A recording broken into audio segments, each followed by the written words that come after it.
joined tonight for a special conversation, members only. I hope we got some new members, and I hope we have some old members here with Dr. J. Bhattacharya. You all know, if you listen to the podcast, you know Dr. J.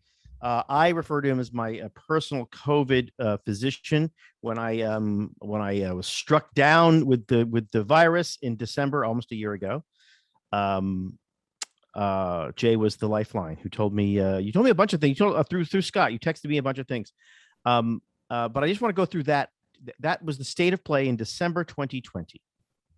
In December 2020, after the first wave of COVID, and I guess the Delta variant had hit, or the second wave. I'm not quite sure exactly where we were in the timeline there.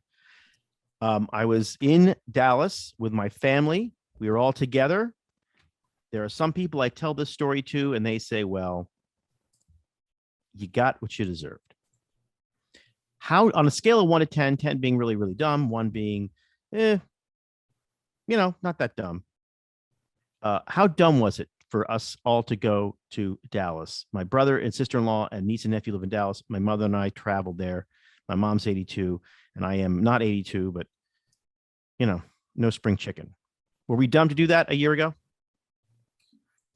I mean, how important was it to you, right? I mean, I think the issue is always like, how much risk are you willing to take first? And I'm not one to jump in on people and judge them. I can tell you, like, your mom getting it concerned me more than you getting it, because she's older, right? So whereas like if a kid gets it, I'm generally much less concerned, because the result will likely be much better. But that's not the same, Rob, as saying it's wrong to like take that risk. Like, if I'm 80, I'm going to hug my grandkids. I don't care what the risk is. Right. But that's kind of what she said, right? That was sort of her attitude, which is like, what am I doing here? We got to live every minute. All right. So the flash forward 11 months later, miracles have happened. We have 4, 5, 6 vaccines. Some of them work, some of them don't work so well, and some of them that we thought don't work actually do work well. The one out of India apparently works pretty well. We live in a miracle time.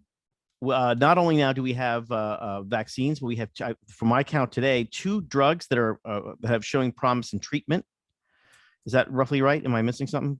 I think. I mean, there's the monoclonal antibodies, which work well. Okay. And then there's these 2 ones, one by Pfizer, one by Merck, that look like at least the press releases seem impressive. And then, there are other things that we found that do all right. So like vitamin D is actually quite effective in reducing the severity of it. If you get it. Dexamethasone, a steroid, is useful once you're in the hospital. There's a whole range of things, of therapies that we've actually developed that work quite well and that are not controversial. Okay, so how come everybody's still neurotically nuts about this? Like, what is going? Now you already know how I feel about this, so I'm no reason to be coy about it. I go into some stores, I got to wear a mask. I got to show all sorts of weird stuff. You go to a restaurant here in New York City, you got to show your vaccine. Why do you think we're still insane? Are we still being insane, or are we being insane about it now? And why do you think we are, if we are? I'm trying not to answer your question for you. I think the key thing to understand about that is we panicked the population. We, meaning that the public health class, panicked the population. Well and good. Like to extent I've never seen happen in public health. Right. We took it as maybe HIV was like this, but I was too young to really remember the panic. Humble brag. I don't know. But I think when you've panicked the population at the level we did, it is very hard to undo. That there's a residual fear, even when objectively all kinds of good news is coming out, like about the vaccines and the treatments that we've been talking about. And it's just it plays itself out in unpredictable ways, right? So like the thing around masking, like it's essentially, it's like a kind of institutional hypochondria, right? It's not, many parts of it is not rational, and it's hard to explain if you try to think about it as rational. It's just fear still playing itself out. And really, to address it, we have to address the fear. Okay, well, that's fear. That's I guess we want to get to questions first. I just want to set the table a little bit. That is fear, I guess, that comes legitimately, and I guess I don't really. It doesn't really bother me if people are still afraid. I mean, we're all on our own little journey here. It's fair. I mean, I would for a year, I would say to people, listen, do you want to get together? Or where are you on your COVID journey? Is how I would put it. Like, where are you in this thing? Are you seeing people, not seeing people? I mean, I am, was pretty much out, right? But I mean, I guess the regulatory arm of our government. For instance, okay, we have a question. Erica Amirati, Erica, a longtime member of Ricochet. She and her husband are like Ricochet OG. Hi, Erica. I recently reviewed the Santa Clara County COVID website, and there's a lot of info, but absolutely nothing re the metric that will be used to remove the mask mandate. If this is correct, why is the public not as enraged as I am about it? I mean, the funny thing about that is, what metric should you use? I mean, I think on the whole, masks are a largely ineffective. I mean, maybe there's some evidence of like a tiny bit of efficacy on this, but like it's not Right. something where it should be the central focus of our approach to this.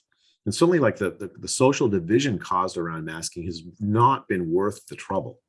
And so like what metric ought one use? I think if we had used masks in sort of the way in places where they might have some chance of being effective, in nursing homes, in hospital settings with high risk patients, limited circumstances where you're trained and you have trained people who know how to, you train people to use them appropriately. Right. That would work. I don't understand how the public health authorities are still to this day clinging to masks as if we're the way to stop the disease. But why are they? Why are they? What is it? I mean, look, the dark view is, depending on, I don't go here, but a lot of people do. Like, they just want to control you. But the other view is that they just believe that the goal is a risk-free society. And we already live with an enormous amount of risk that we have sort of factored into the equation. We no longer notice the risk we take walking across the street or taking a plane or a city bus or driving on the freeways after 6 p.m. But they are unwilling to tell us, hey, listen, you're going to get this. Yeah, I mean, that's really the bottom line, right? I completely agree with that, Rob. That there is no technology that we possess to stop you from getting it. There isn't. And the sooner we come to that realization as a policy matter, the better off we'll be, because then more people will want the vaccine that don't want it, that don't have it now, because the vaccine protects you when you do get it. Right. More people will be aware of the therapies that are available. There'll be more demand to develop new therapies. There'll be and all kinds of sort of good things will come out of that. We'll start to address the fear around it. Oh, yeah, everyone's going to get it, but it shouldn't be fearful around it. The mass, I think, like when the early days of the epidemic, I think a lot of people thought of it as a way to give some people agency to control the fear. Okay, here's something I can do to address this monster. That's why I wore one. I thought it was like a good thing to do. I thought it was like this. I was wise or whatever. Yeah, I mean, I think like it might be efficacious. I mean, like there's there's finally some evidence from a randomized study that's like efficacious at like the surgical ones, at least at like 10%, 11% or something. But I don't think that it's like the central thing, right? So like the funny thing is, like, what if it gave people confidence to go out in public when they probably wasn't wise? Like if your mom goes out in public in Grand Central Station with it, I mean, that probably wasn't with a mask. That's not going to protect her. That probably wouldn't have been so smart. All right. So let's just another question here, and I might just rephrase it. From Spin Owsley, 46 million people have tested positive. 194 million people are fully vaccinated. So if the seroprevalence studies are right, it means that something on the order of 200 million people have had COVID, but have not tested positive. Is that correct? Something on that order. I mean, the seroprevalence studies, there's some controversy of exactly the number, but anywhere between 120 to 100 to 200 would be, you could convince me. When I see numbers like that, and I realize that, okay, that's where we are, I wonder. I mean, it just feels like it's over. I mean, it's not only over in terms of like, well, look, everybody's going to get it. You can, stay in if you want, but you're going to get it. But also, that the crisis is over. Is the crisis over? If we let it be over, it's over. I mean, I think that, it's the end game of this is not COVID's disappeared and gone forever, and it's 2019 and we never heard of it before. Right. The end game of this is it joins the 200 other pathogens that threaten the human race, and we just live with it. We live with that fact that we have to face, this 201st or whatever the number is, pathogen. We develop treatments for it. We have a vaccine for it. We live our lives as best we can. Some of us get it, right? And we don't let it turn into the central focus of our life to avoid it. Okay, so let me ask some practical questions we're getting, and I'm going to change the name. I'm going to talk about me now, so I don't want you to feel like you're giving people advice.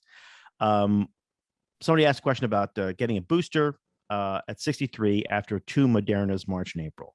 I had Pfizer's April, May. I'm 56. Should I get a booster?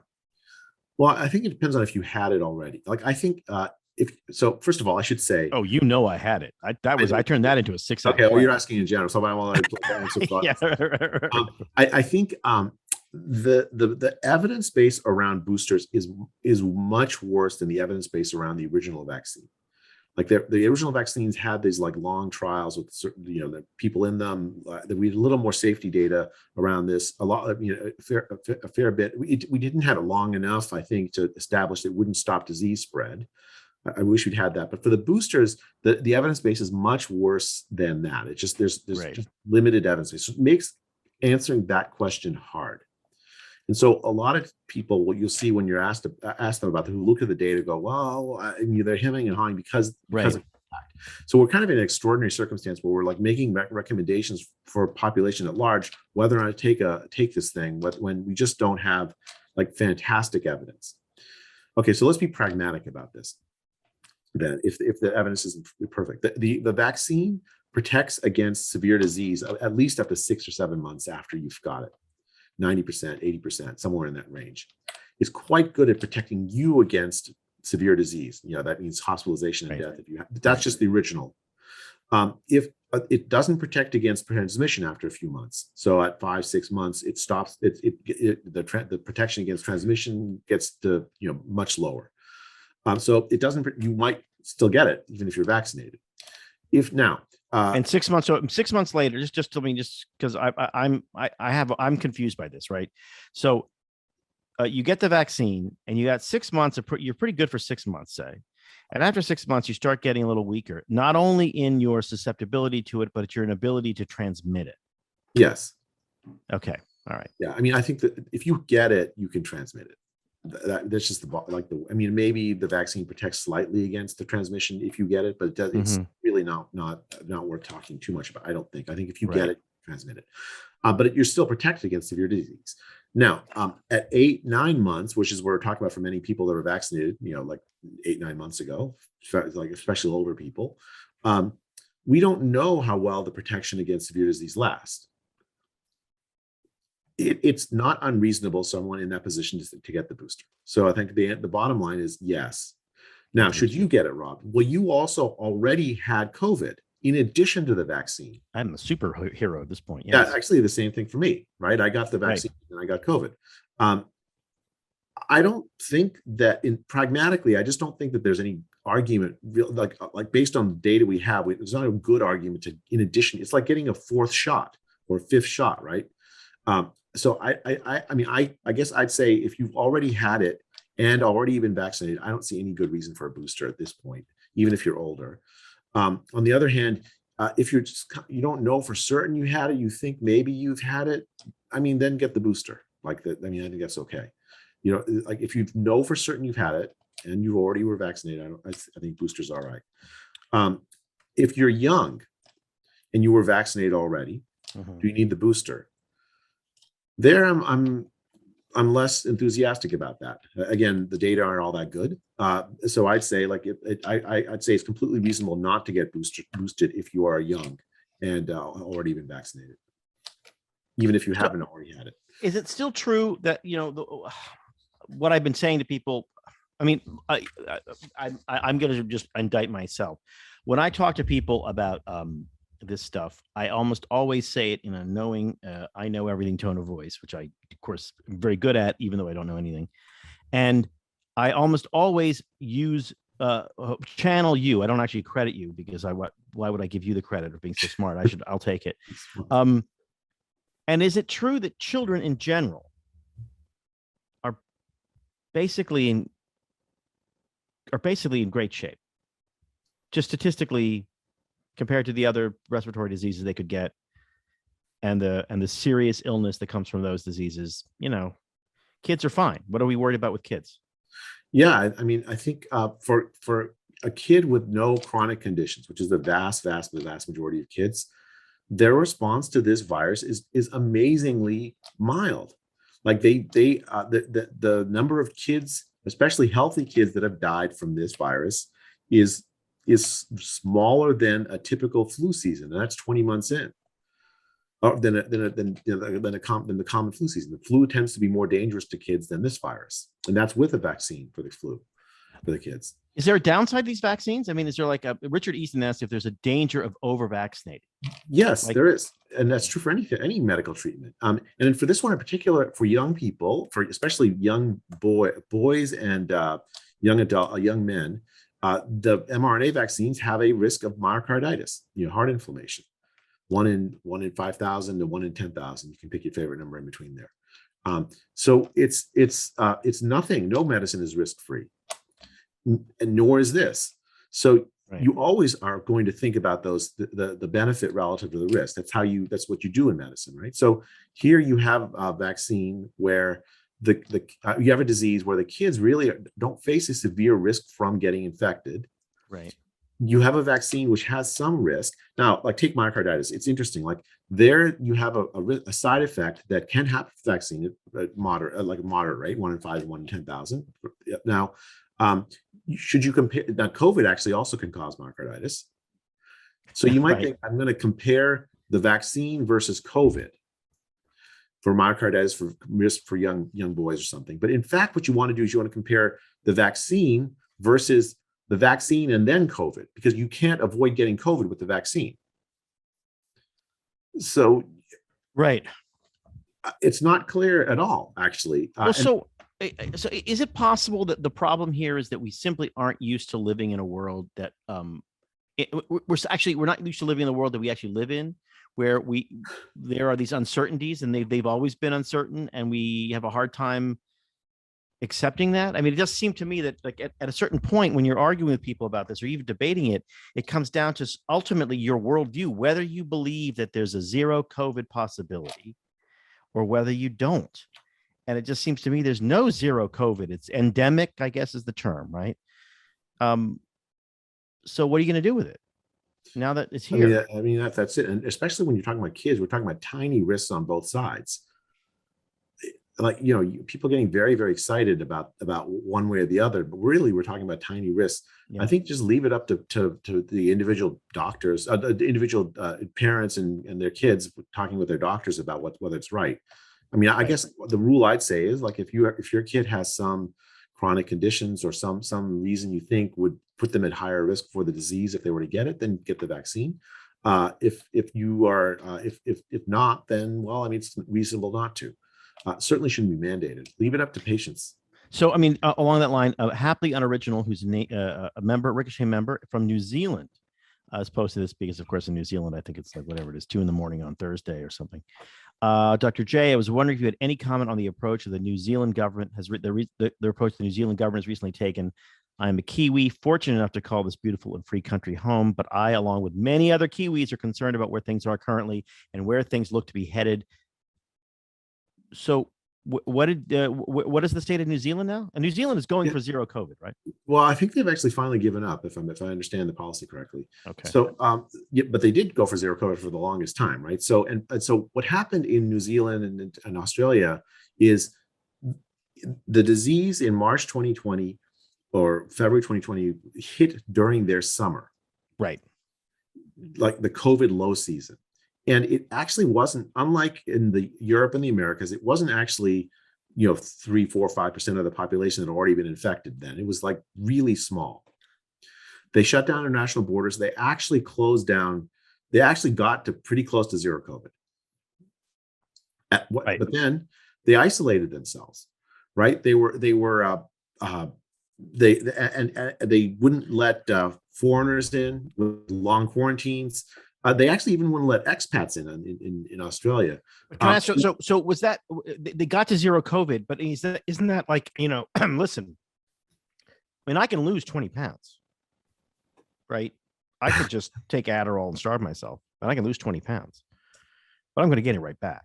I mean, it's not really, it's not a meaningful weight loss. That their zero COVID or low caseload or whatever you want to call it wasn't sustainable in reality, was it? Or am I missing? No, you're something? Absolutely right, Rob. I mean, and you can see it with the track record what happened. They got to zero, and then they would brag about like how they were living their life normally while the rest of the world was worried about COVID. But in fact, they were really deeply worried about COVID. You could tell because every time a single case hit, they would shut down large parts of their society. They would go into like sharp lockdown mode over and over. Like you live a life where you just face this threat of lockdown over and over and over again. That's what happened in New Zealand. That's what happened in Australia. Then they would get to zero COVID. There would be a case that they'd grow for a little while. They'd get to zero COVID again with some draconian lockdown. They'd like celebrate. Then it's the repeated weight loss model you just talked about. And I'm good at that part. I'm good at that one. Yeah. Just, I mean, actually, I hadn't thought of it that way. That's actually quite good, Rob. Take it. I think that and eventually though, it's their winter. COVID starts to spread, right? And the vaccine arrives, right? Because that was the great hope, right? We locked down. There's an irony. They couldn't have developed the vaccine there with zero COVID, because then there was never enough cases to test whether it worked. That's right. That's right. So they will wait until the rest of the world develops the vaccine for them. They put the vaccine around, but the problem is there's still this overlay of like we need to like make the disease stop spreading, and we'll do everything we can to do it. They're not. I think finally at a point after like New Zealand, fewer lockdown days than Australia, but like in many parts of Australia, but like they had these like months-long lockdown again. The vaccine is finally though spread around enough. I think it's like 70% of the New Zealand adult population has had at least one dose, that they can start to say, okay, we're not going to do zero COVID. I think that's where they are. They're still gripped in fear. Right. They still are like worried about the disease spread.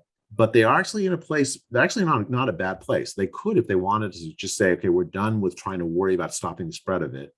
We've protected the old with the vaccines, and we're done. Yeah, as two island nations, they had an advantage. Yeah. And that seemed to be that they could declare victory too. So at the end of this, I mean, assuming we can pin an endpoint. Just say an endpoint is 12 months from now. And I don't mean that it'll be over, but I just mean that it'll be normal, and we can just look at the numbers will have some meaning. Isn't it possible? Is it probable? Am I wrong that the idiotic actions of the governor of California, and in my opinion, the sort of smart actions of the governor of Florida, and what Boris Johnson did in the UK, and what they did in Sweden, and what they did in Australia, and what they did in New Zealand, and what they did in South Korea, and what they did in Italy, will ultimately end up having the same effect, and that all the same ultimate effective fatality rate, adjusted for age groups and population differences, and all of the screaming and the yelling has been at best kabuki theater, but at worst just kind of a breakdown in grown-up behavior. Like at the margin, when you assess the full time period of the epidemic, what you'll see is that the places that did best are the ones that protected its old people the best. And the places did, in terms of the deaths from COVID, and the places did the worst in protecting the old from COVID. You may, like a place like New Zealand may come out looking like it did okay because it had the vaccine when the old were protected, when the old were exposed, right? But again, at great cost to the world and itself in order to achieve that. So like all of that, I completely agree, Rob. It's like it'd be a third order thing. All the stuff that we did to stop COVID will end up being a third order thing. The only thing that'll matter is protection of the vulnerable, as far as like COVID is concerned.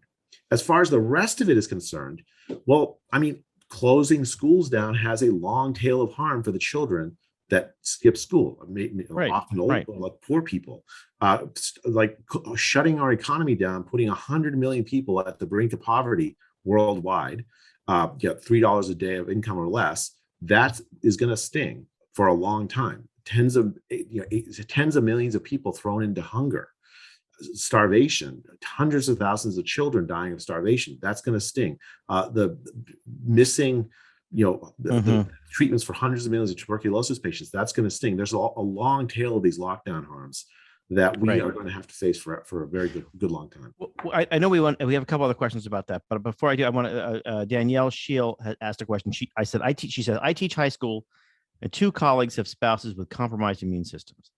We're 98% vaxxed, including students. We wear masks in buildings and get tested every 2 weeks. Is this reasonable or over the top? I'm concerned, but I'm also becoming frustrated. It's hard to hear student questions. It's hard to live with these masks. Is that? I mean, considering there's no new thing is gonna happen here.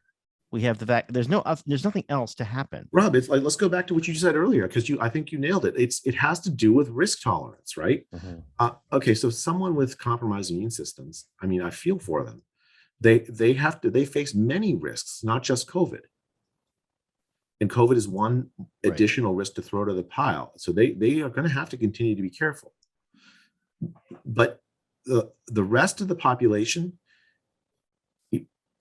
changing its behavior in fundamental ways, so that, I teach also.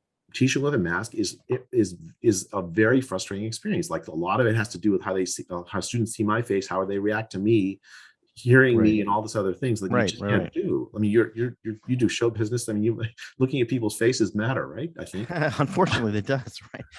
But I mean, this issue of like, what do we do now? When it seems to me like the story has been written. All the facts are there, right? This is the end of the mystery. We have all of the tools we need, and we have all of the evidence we need. There's nothing else that's going to happen. I mean, is there something on the horizon I don't know that could change this? It just seems like, okay, well, now we just wait for the vaccines to sort of do their thing and for the numbers to come down. And I mean, it isn't as if someone's going to come up and say, well, wait, if you just hold on for another 6 months, they're going to invent a new thing, and it's going to be the disappearing thing. It's going to vanish COVID. Like, there's nothing else to happen, right? This is it. Yeah, I don't anticipate anything. I do anticipate there'll be advances in treatment, maybe better vaccines and things like that, but nothing fundamental. The question is actually, it's just a very simple choice for our society, right? And for each individual, right? Do we want to live in a state where we are focused on the prevention of a single infectious disease in our life and restructure our entire lives around that? Right. Or do we want to live in a state where there's plural goals, but we care about many things?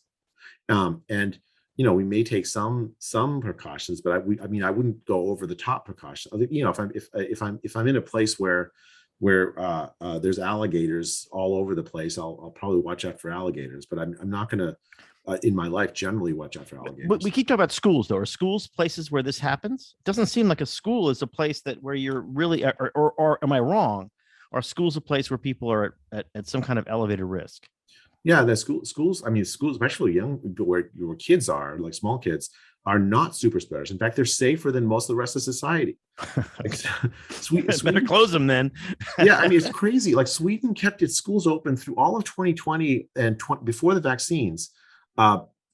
And for kids 1 to 15, their daycares and schools, no child deaths. And here's the kicker: the teachers were at lower risk of COVID than the rest of the population, because they spent their time in front of children who were less efficient at spreading the disease than adults were. It's surprising that we get our pants on every day, isn't it? We just did everything wrong. All right, so I want to just we have some good questions about the vaccinations in general. So I want to get through to them because I feel like I'm interested in that. Kevin Weinrich says, I am pro-vax, pro-personal freedom, but some public health decisions affect others. I have friends who choose not to get vaccinated, and they say, I've done the research, but they don't understand the fundamental aspects of COVID infection. I want to let them make their own decisions, but they're listening to some crazy anti-vax sources. And I know the public health folks like Fauci, et cetera, have shot their credibility in the foot. And I respect the few folks I've talked to have real data backing up their vaccine hesitancy. But in this environment, how do you help people discern between crazy stuff or stuff that isn't there's no grounding, and the stuff that the legit concerns? I mean, Yeah. are there legit concerns?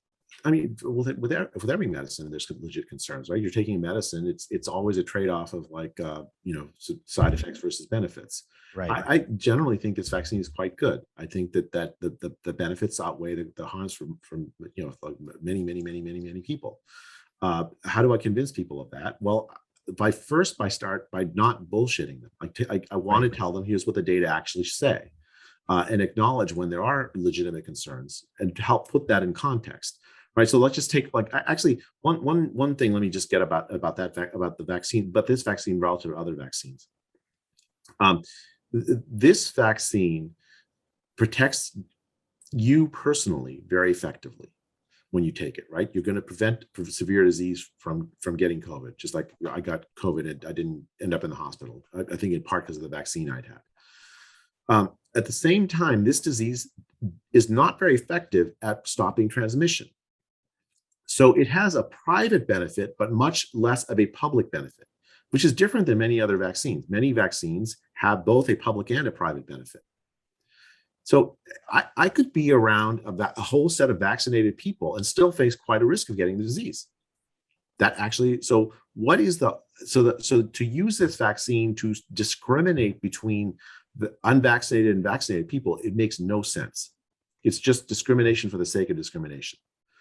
So Rushbabe asked another question, which could you address the issue of the risks of the vaccines themselves, adverse effects, including death, not being publicized at all? I mean, are people? It's easy to characterize people who are vaccine hesitant as it's just another weird QAnon thing, right? I mean, it isn't, right? But it is easy. That is easily done, and you can see it in the newspaper. You can see it in the news. But it doesn't seem to me that they're that way. I mean, is it irrational to be saying, "Hey, wait a minute"? I mean, there's a lot of legitimate reasons why someone might not want. We just talked about young kids. I don't think the case for universal vaccination of young kids is strong. I just don't. We talked about the booster. Again, I don't think the case for universal boosters is strong. Other doctors may disagree or agree with me, but we're going to looking at the same data and come to slightly different conclusions. It has to do with the fact that there's not good data. When there's not good data, you get this disagreement, right? Right. So there's legitimate concerns by some people. And now there are also concerns that stem from lack of trust in public health.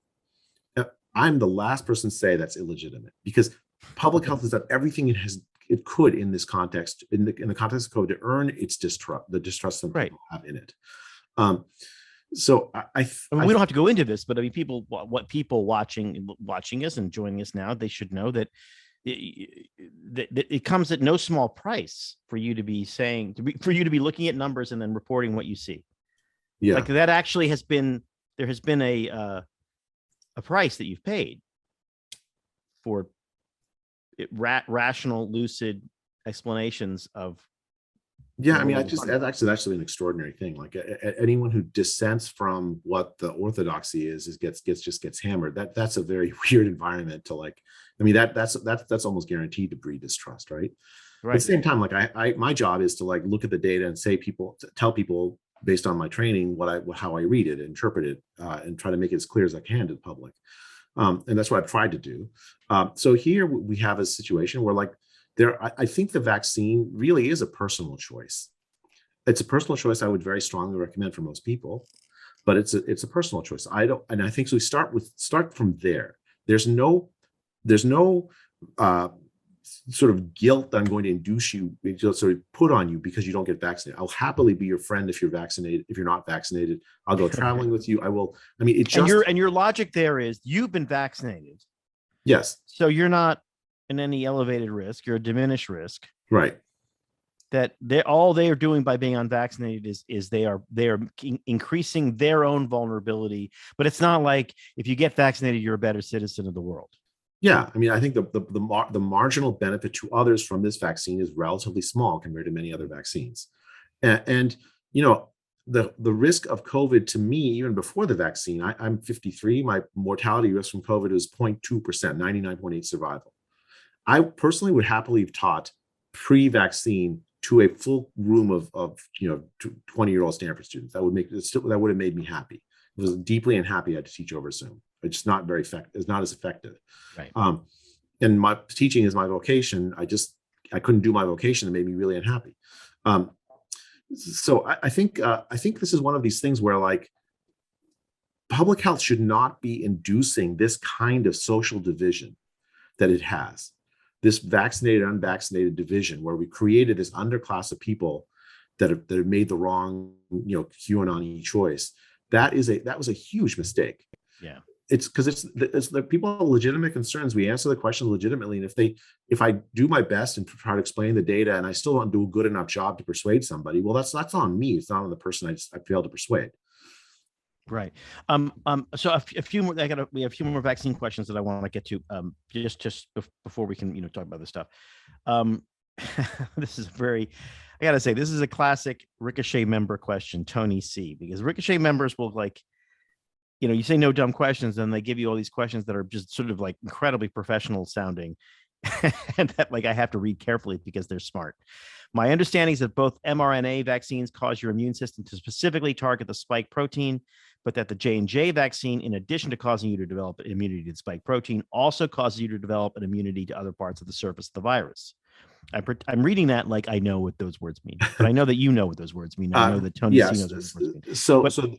So if you've already had the mRNA Moderna stabs, would it make sense to go with the third booster of a J&J so to get some immunity, like surf and turf style, to target different parts of the viral surface? Or would it make more sense to get a third mRNA booster? I know that Moderna supposedly provides the greatest antibody increase when used as a booster, but that test was used running the original strength Moderna vaccine as a booster, and the Moderna booster that is being distributed now is only 50% of the dose that was used for the first jab.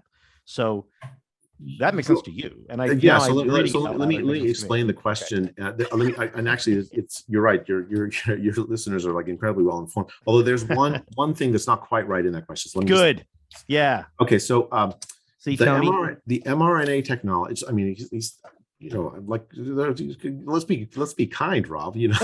Yeah, I of course know the answer to this. So, but I don't want to jump in and step on your toes. Okay. So the mRNA technology, what it does is it codes for the virus. It's like an mRNA. The way that the central dogma of biology, DNA gets turned into mRNA, which gets turned into proteins. Like the DNA is like ATCG, the code of DNA, then gets turned into an mRNA version, a little tiny snippet, single-stranded, that then gets turned into a protein. The mRNA vaccine gives a little snippet of the spike protein. The spike protein is this, like, the protein that sits on the surface of the virus that attaches to the ACE2 receptor that then gets pulled into cells. Right. So it's like the pointy sharp end that's pulled into cells.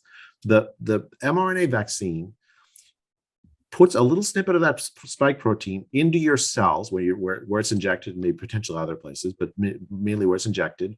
And then your body turns that into a little snippet of the spike protein that it then displays on the surface of the cells that produce that protein. Not the whole virus, just the bit of that protein. And then your T cells and B cells and antibodies start forming, come into action to attack it.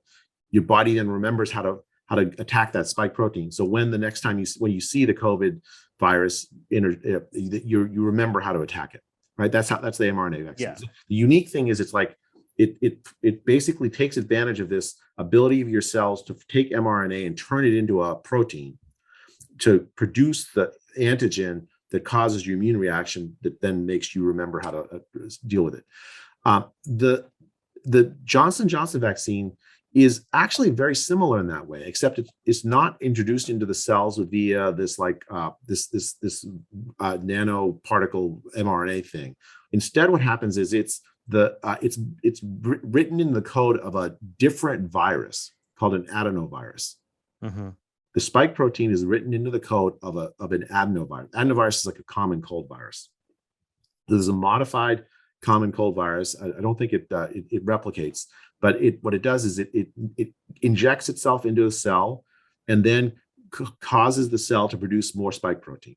So both the mRNA vaccines and the J&J vaccines are producing spike protein in response. Right. Right. So there's no other, it's not like reacting to other, I just see someone in the Q&A said no extra epitopes for J&J. That's right. So it's producing basically a very similar spike protein. The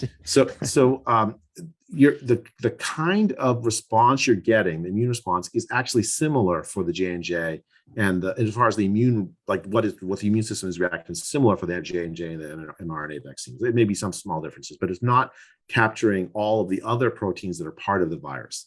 Now, if you get COVID, your body's reacting not just to the spike protein, but all the other parts of the virus. Mm-hmm. So you get antibodies, a broad range of antibodies and other immune reactions. Right. So now let me cut to the second part of the question about the mix and match. Again, there's not great data on this. So I'm going off of like sort of gut response, and my gut sort of response based on what I've seen is you can mix and match, and it looks like it's safe to do so. The half dose seems like it's, again, reasonable to me. If you get the booster, I don't see a reason. The Moderna already has a huge dose, actually, and so you don't really need, I don't think, the full extra dose. I'm like, especially for it depends on who you are, like what situation you're in. So if you're in a situation where the booster makes sense, I'd say go and mix and match away. Mix and match, surf and turf. I don't think there's a ton of great data, and I wish there were better data for me to be able to make that statement more confidently. But right. But we are where we are. All right, so let me get a few here in the Q&A, because I also want to make sure I don't want to take all your time, and there's a couple things I still want to talk about. Susan Quinn says, I'm 71, had chemo through June, 3 Pfizer shots, so not sure how long my immune is compromised. Husband is immunocompromised, but she wants to volunteer at hospice, or is the thing to do to sort of lay low for a while? What advice would you give her? Okay, so we're going into a season. We're going into high COVID season in much of the country. The South, I think, is relatively spared because they already had their high COVID season. Maybe it'll come back. The key thing here is that if you are immunocompromised, the vaccines still work for most immunocompromised patients. Right. Sometimes you might need a third dose or something. I mean, so like the boosters are more important. If you're still nervous about it, then you might want to be more careful about interacting in places where COVID's likely to spread. Right. I think that's a completely reasonable thing. And how long will that be true? Is that pretty? That is the way it is now. It's always true. Like if you're immunocompromised, you always face this like question. But why is it that this is the first? I mean, it might just because I'm not immunocompromised, so I wouldn't know. But I mean, I never heard anyone say, "Oh, it's cold and flu season. I'm immunocompromised. I'm going to be on Zoom, or I'm going to stay in, or I'm going to wear a mask, or I'm going to." Was that just because we lived in Fantasyland, or because I lived in Fantasyland?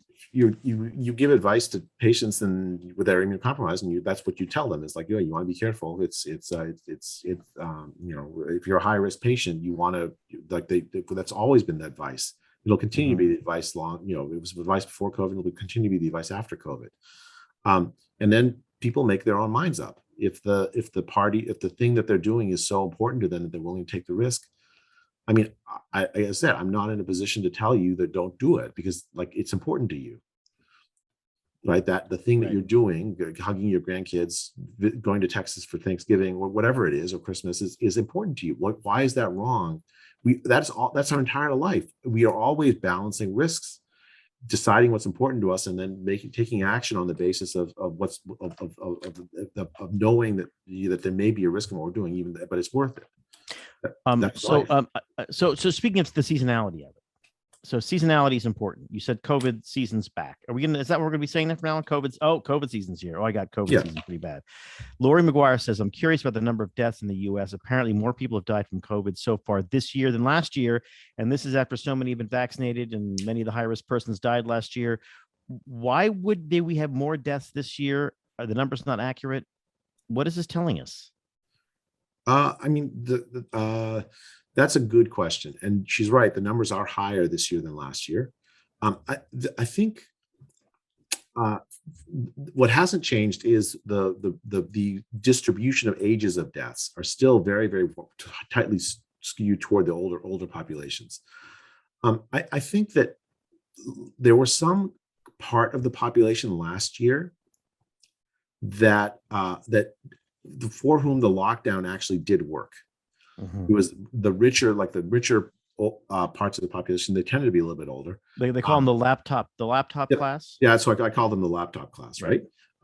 And some of them have come out and been exposed. I think that's part of the answer. One theory I've seen is vaccine-related side effect deaths. I'm not convinced that's true, but I just throw that theory out there. I think it's going to be important to carefully look through that to test that hypothesis. But from what I've seen thus far, I don't think that's what's going on. Another theory that I've seen, and this probably is true, is that we are counting a lot of deaths that are with COVID as deaths from COVID. For many reasons. So we're likely overcounting COVID. I mean, I think there was a study in Santa Clara County and in Alameda County in the Bay Area where I live of death certificates, and that the overcount was something like 20 or 25%, a pretty substantial overcount. And so maybe the overcount's worse this year than last year. That's also possible, but there's been no comprehensive study of this. I think that that fact is very, very important. It will be very important to figure out what it is, but I do not think we yet currently have an answer to that question. Why are there more COVID deaths this year than last year, despite the vaccine? Okay, so just two more. Another great Ricochet member question. Raymond Kujawa asks, I'm going to read this. If this is not this, we ask for dumb questions. When we say no dumb questions, we should actually rename only dumb questions, because these are conventional vaccines include a separate adjuvant to trigger an immune response, but with mRNA vaccines, the spike protein is considered to act as the adjuvant. Is that right? Am I pronouncing that right? Yeah. So I mean, this vaccine the primary active ingredient is the mRNA. That induces your body to produce your cells that are infected with that get inside it to produce the spike protein on the surface. That's the primary thing that produces the immunogenic response. The vaccine does have other items in it. So, for instance, it has like vitamin C and fiber and all this calcium now with iron and calcium. I mean, there's some elements that are like, they're essentially like a little bubble. That packages the mRNA, and the bubble itself is a whole bunch of chemicals, and so that bubble gets into your cells. Sometimes people have reactions to those that are allergic reactions. It's rare, very rare, but it can happen. But the main immunogenic feature of this vaccine is the mRNA particle itself. So his question, though, is that might be a recipe. The idea that the vaccine compels the body to perpetuate the production of an adjuvant seems to be a recipe that will cause long-term inflammation. And I guess the same concern he says would apply to. No? I haven't seen. I mean, I've seen that theory, but I haven't seen evidence in the actual data of showing that theory to be true. Right? If it were true, then what we should expect to see is long vaccine. Right? We should see lots of people showing up with like lots and lots of inflammatory conditions months after the vaccine is there. And in the data that I've seen, including some data that sort of micro level data, I haven't seen evidence that is the case. It's a worry that people may have, but it's not actually panned out yet in the data. Now, that's not to say that longer term vaccine side effects won't be found. The vaccine's only been around a year, and the comprehensive studies of these kinds of vaccine side effects do take a while to do. So it's possible that we will find some longer term side effects of this vaccine. It seems at this point unlikely to me, but it's still possible. We've found, I think, already some severe side effects, this myocarditis risk, and then for the J&J vaccine, there was a clotting risk of that especially middle-aged women would get, and some stroke risk with the AstraZeneca vaccine. So there are actually some severe side effects that have already been identified with this vaccine.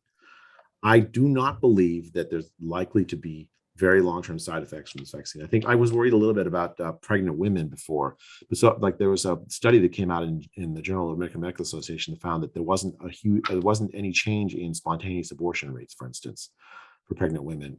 There's still studies being done on this, by the way. They're like, we don't know the effect on third trimester because there haven't been very many third trimester women who got the vaccine in the first trimester because it just hasn't been enough time. We're still going to learn about some of this stuff over time. It's still an emergency vaccine, as far as I'm concerned. I think the FDA was premature in giving it full approval. So I think, you know, it's. I mean, I wish I could give you certain answers, but they just don't. They don't exist yet. Well, they don't exist. So better to just accept that we don't have those answers and fill in whatever it is we want. I mean, that is probably what has happened in society, right? For the lack of definitive answers, each person gets to fill it with their own sort of mythology. I mean, like, can I just go one more thing about measuring vaccine safety? The reason I also want to give folks a reason, like understand why it's difficult, right? So ideally, what you'd want is randomized evidence, because the problem is always a control group. You get heart attacks go up. People get the vaccine, they get a heart attack. Well, did the vaccine cause it or not?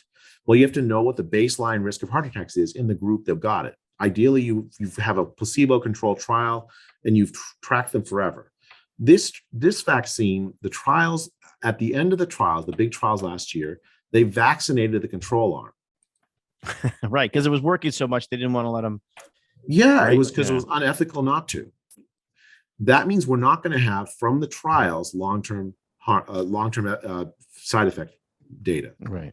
So the challenge then is to conduct a study carefully so you get a control group that looks kind of like a people who got the vaccine but who actually didn't get the vaccine. Track them for a long period of time. It's really difficult in the context where you don't have that randomization to create a control group that makes sense and is plausible. This is why it's inherently going to create uncertainty, and it just takes a lot of time to do it correctly. Well, so speaking of uncertainty, so Raymond Kujawa actually had an extra question there, which was that how do you have an honest conversation with your own doctors if you're in a state, say, where doctors and nurses are under the threat of censure if they prescribe or recommend alternative therapies? Now, in my experience, when I was in Texas, you know, I was like, hey, what do you want? Hydroxychloroquine, ivermectin. My brother and who was symptomatic got ivermectin. My mom and I, who were not symptomatic, got hydroxychloroquine. I guess which made sense, right? But there was no reason not to. Does ivermectin work? I mean, I don't know if ivermectin works. I've seen like conflicting evidence. Some evidence suggests it works, and some evidence suggests it doesn't work. And I don't yet have not a good read on why we're seeing this conflicting evidence. So I don't know the answer to that question. But I will say is that I don't understand why we would censor doctors or prohibit them from practicing medicine. Right. If a doctor looks at you and decides, okay, ivermectin is an approved drug. It is approved for other uses, but it's very common in medicine to use a drug that's approved for use A and prescribe it for use B. It's called off-label use. That's common in medicine. Many drugs are used in off-label ways to good effect. Now, should a doctor prescribe it? Well, I mean, I think that should be up between the doctor and the patient. Like a patient comes in and says, I really need ivermectin. Well, they do an assessment on you. They say, okay, well, it doesn't seem like you're going to, if you get this dose, you're going to have a huge side effect. Right. I mean, I don't think we should censor that we shouldn't be censoring doctors. We shouldn't be making them lose their license if they practice medicine. And I think in many states, not in Texas, I guess, but like in many states, actually that has happened, which I think is quite unfortunate. I think for some reason the treatment of this has become so politicized. I would be like, if I'm seeing patients now, what I know about hydroxychloroquine, I'd be reluctant to prescribe it just because I don't think the evidence is strong that it works. We didn't know that 9 months ago or whatever, but there's still some controversy. It saved my life. I tell people I did it, they do this thing. When I tell people I took it, yeah, and my brothers, the symptomatic people took ivermectin, they always say the same thing. It's like, well, did it help? And of course, there is no way of knowing that. Yeah, because you didn't have a control group, right? So I mean, we need Rob Long twin to that. Yeah, right, evil twin. But I think that's the thing is like medicine's always funny this way. There's always like you did A, but you don't know what would have happened if you didn't do A. The Right. counterfactual. And so you did A and you survived and you came out of it. I mean, that's fantastic. And maybe it did work. I mean, a lot of these like Who studies knows? are Right. just, you're saying an average effect. On average, it didn't work in a controlled study, but there may have been groups for whom it worked. And I mean, like you keep doing studies for this reason. You try to find, situations where it's more or less effective. I mean, that's, well, I suspect we'll learn a lot over time. But I think it's one of these things where like, let people practice medicine. Right. They're not giving you drugs that are unsafe for you. That would be malpractice. They're giving you drugs that they think might have some benefit and you think would have some benefit. Then let people practice medicine. I don't think that's right. I mean, I think we have now in our toolkit monoclonal antibodies. We have the Pfizer and the Merck pills that are coming out. I assume will be approved soon enough. So we have in our toolkit a whole bunch of things that actually work and are approved. Let doctors practice medicine. They know the toolkit and they know the patient better than I do. All right. Now, thank you. I mean, it's been great. We have I just want to do a little quick lightning round. Then I just want to wrap it up though, because I want to be respectful of your time. But I do have a couple questions, a couple lightning round questions. You can, you can whatever you want to do. Dana Fisher says, for people who are vaccinated with an added booster, would they be even better protected, maybe bulletproof after surviving a mild case of COVID like me? If so, should they seek one? I don't recommend anyone seek to get sick. I very strongly Okay. against that. All right. I mean, I do very strongly recommend living your life. I mean, I think that's a good thing, and that may involve at some point getting COVID. I think everyone will face COVID at some point in their life. That is not avoidable, and probably multiple times in your life. So Dana Fisher also asks, so this is the lightning round. Is Scott Gottlieb worth listening to? Can I pass on that? You can. You're certainly welcome to pass on that. That's why I asked. And I got a couple of questions for me. Okay, it's seasonal. It's coming back. We're all going to confront it. Yeah, it's seasonal. It's coming back. We're all going to confront it. Yes. Is it going to get weaker?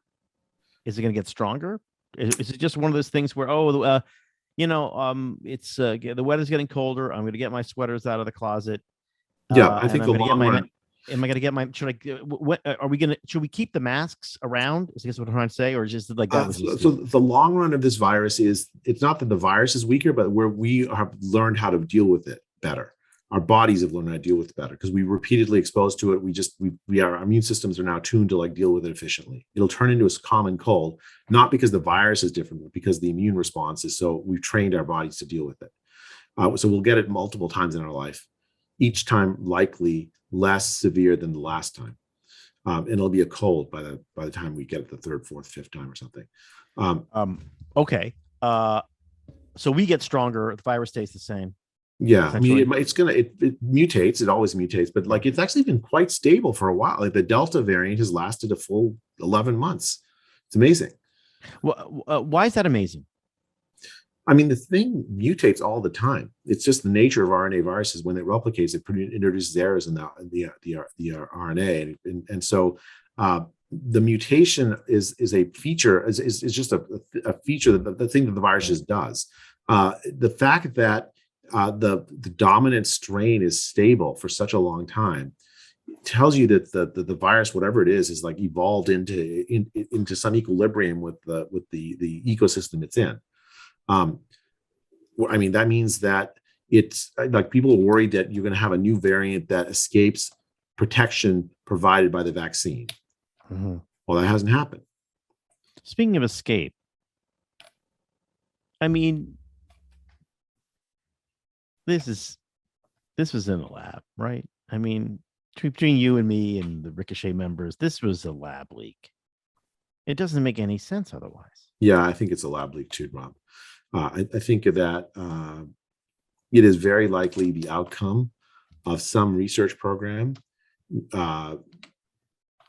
most likely a outcome of a research program designed to check whether the viruses like this can mutate into common human spread, and very likely a lab accident. Yeah, just somebody not following the protocol one day, right? Just one. Yeah, That's I what's, mean, these lab accidents have happened a lot in the past, actually, dozens of times in the last 50 years. And this is so if that's true, and then let's go further. It's very likely a lab leak that happened in Wuhan, in that yeah. Institute of Virology. It's also very likely that American dollars played some role in it. Yeah. I mean, we used to do this kind of gain of function research, and then it seemed too dangerous to do in the lower 48. So we found a place to do it in Wuhan. Yeah, And everybody thinks because I just seems such a human story. It's like you say, well, we can be careful. We'll be careful. There will be no. I mean, everybody then it's Jeff Goldblum in Jurassic Park saying nature finds a way. You're never going to keep these dinosaurs on this island. yeah. And he's like, look around, surrounded by water. There's no way these dinosaurs could leave. And of course they do. Rob, I think almost no matter whether we know for certain it is or isn't a lab leak, I think it is actually. It's actually, how we did have these like nuclear test ban treaties, because Yeah. just testing nuclear weapons is just a very dangerous thing to do inherently. We don't want that. And like so we have these international treaties. I think we should have an international treaty around these gain of function studies, Yeah. like where Yeah. we just like very, very severely regulate or ban them. There's no, I think the idea that we can use it to predict future pandemics, maybe, I don't know, but like the key thing here is that it's very clearly dangerous. It's not wise to do them. Yeah. I mean, you predict them by creating them. I mean, Yeah, so I that's don't. sort of what So it's happens. just. I mean, it's just not. It's not wise. It's not a wise trade-off. I mean, I think at this point, I'd be very strongly in favor of some sort of like very strong international agreement to limit this kind of research. Okay, and I know you got to run, but I want just the last one. When I was joking around, the people like Raymond Kujawa and Tony C were asked these very, very smart questions that I had to phonetically sound out. So Tony C added, like, hey, listen, I only taught biostats at a medical school after I retired. I didn't attend one. So he taught biostatistics. I guess that's what biostats means, right? So if you take my analogy to all this is like, okay, looking back on this in 20 or 30 years, is this a Sputnik moment where something clarified and was a catalyst to the American culture that you have all these kids in high school watching this convulsive set of failures, really, which we have to admit, a set of failures, and they're suddenly going to be interested in things like your line of work, and whereas they weren't necessarily before. In the same way that suddenly a whole bunch of kids were interested in atomic engineering and getting into space.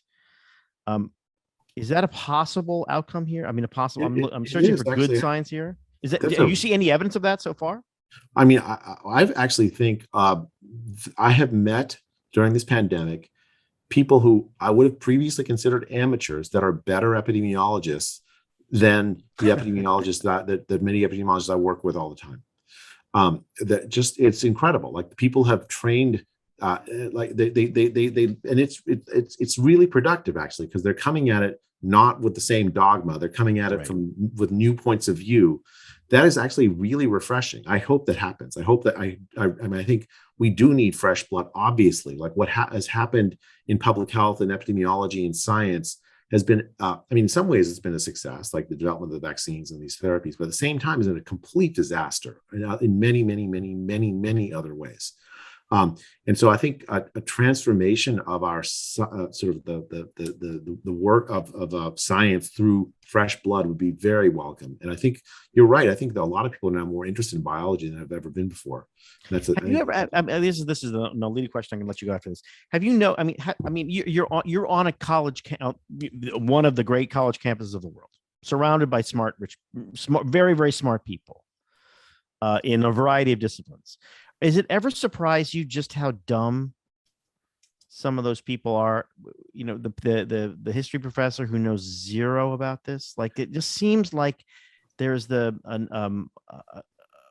complete almost willful ignorance of the most fundamental thing we should know about, which is how we get sick and how we get well. I think like I've been frankly more disappointed by people who are professionals in the field rather than outside. I think a lot of it is just they're brilliant, but they're brilliant in their narrow way, and they don't see anything outside of it.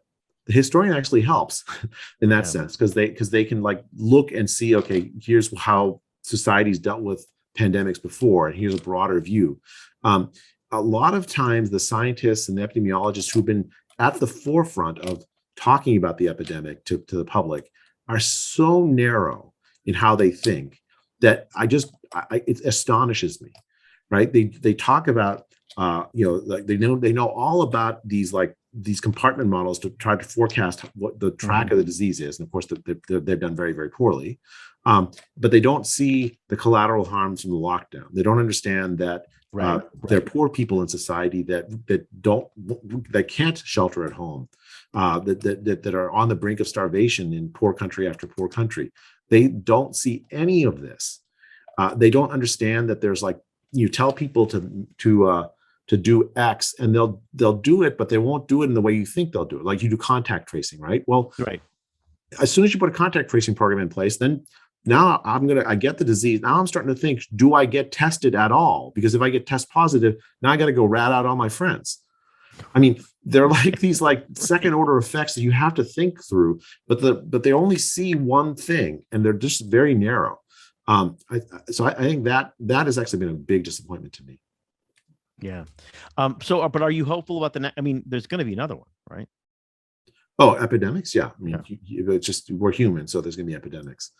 Are you hopeful the next one won't be? I mean, or are we even overreacting to the failures of this one? I mean, we could go like two directions, right, Rob? With this, I mean, I think the question is, what lessons do we learn from this? If we like one danger, and I think I wrote a Wall Street Journal op-ed about this. If one danger is we let the people that were in charge of this epidemic judge themselves, and what they'll do is they'll pat themselves on the back, say good job, and do it again. I think we as the public should not let that happen. The lessons we learn from this epidemic should include a very clear-eyed assessment of all of the collateral harms we did. And so in the next epidemic, a much broader set of people are at the table arguing over what the right thing to do is, as opposed to the narrow set of people that were at the table saying we should lock down, which is what happened in this epidemic. Right. Well, let's so it depends on this is definitely a crucial dividing question, right? If you're an optimist, you think, well, we're not going to make the same mistakes over again, or maybe if you're a pessimist, you think we are going to make the same mistakes over again, and I'm an optimist, so I think we'll make brand new different mistakes. Hey, thank you so much. Thank you, Rob. This has been great and incredibly helpful. It's clarified my brain a lot, and we have some great questions, and we really appreciate it. And you are the Surgeon General of Ricochet, and thank you so much. Well, I'm glad to be of service, Rob. It's nice to talk to you folks. Yeah, it's nice to talk to you too.